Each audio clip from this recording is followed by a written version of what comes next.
கல்யாணங்கிறது ஆயிரங்காலத்து பயிர். அது எல்லாத்துக்கும் சிறப்பாக அமைஞ்சிருதுன்னு நம்ம சொல்ல முடியுமா?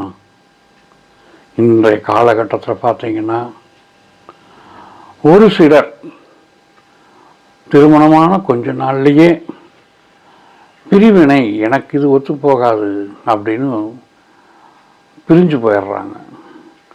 சிலர் கோர்ட்டில் விவாகரத்துக்கு அப்ளை பண்ணிடுறாங்க. இன்னும் சிலர் வேறு வழி இல்லை அப்படின்னு எப்படியோ போய் இருந்து அவங்களால கஷ்டம், துன்பம், துயரம், கேவலம், அவமானம்னு ஏற்று நொந்து நூலாகி போயிடுறாங்க. இனி இந்த வாழ்க்கை வேண்டான்னு வெறுத்து போயிடுறாங்க. ஏன் இப்படி நடக்குது?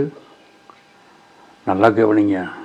வீட்டில் இருக்கிறவங்க பார்த்து கல்யாணம் பண்ணக்கூடிய ஜாதகர்கள் ஆனாலும், விரும்பி கல்யாணம் பண்ணுறவங்களா இருந்தாலும், அவர்கள் இந்த மாதிரி நிகழ்வை சந்திப்பது ஏன்?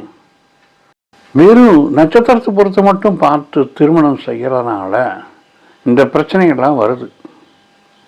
அப்போ நாம் என்ன தெரிஞ்சுக்கணும்? வெறும் நட்சத்திர பொறுத்த மட்டும் அல்ல, ஜாதக பொறுத்தவும் இருக்குது அப்படின்னு நம்ம புரிஞ்சுக்கணும்.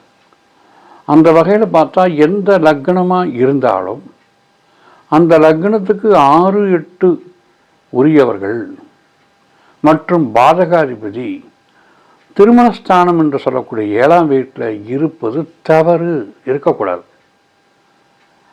அதே போல் அந்த லக்ன பாவிகள் அவர்களோடு சேர்ந்து ராகுகேதுக்கள் மிக நெருக்கமாக இருப்பதும் கூடாது.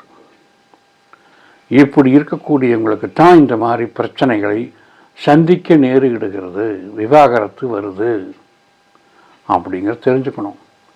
அப்போ நாம் முதல்ல பொருத்தம் பார்க்கும்போது இவைகளை கவனித்து பார்க்கணும். சரி, இப்படி இருக்குது, இவங்களுக்கு என்ன வேறு ஏதாவது பரிகாரமோ அல்லது மாற்று வழி இருக்கா? நிச்சயமாக இருக்குது. என்ன? பெண்களாக இருந்தால் 27 வயசுக்கு அப்புறம் கல்யாணம் பண்ணிக்கணும். ஆண்களாக இருந்தால் 31 வயசுக்கு மேலே கல்யாணம் பண்ணிக்கிறது சால சிறந்தது. ரொம்ப கடுமையான தோஷம்னு இருந்ததுன்னா பெண்கள் 30 வயசுக்கு அப்புறம் செஞ்சுக்கலாம், தப்பே இல்லை. ஆண்கள் அதே போல் 34 வயதுக்கு பின் திருமணம் செய்து கொள்வது இந்த பாதிப்புகளிலிருந்து விடுபட்டு நார்மலான வாழ்க்கை வாழ முடியும். அப்போதுதான் இந்த திருமணம் ஆயிரங்காலத்து பயிர் அப்படிங்கிறத சிறப்பு பெறும்.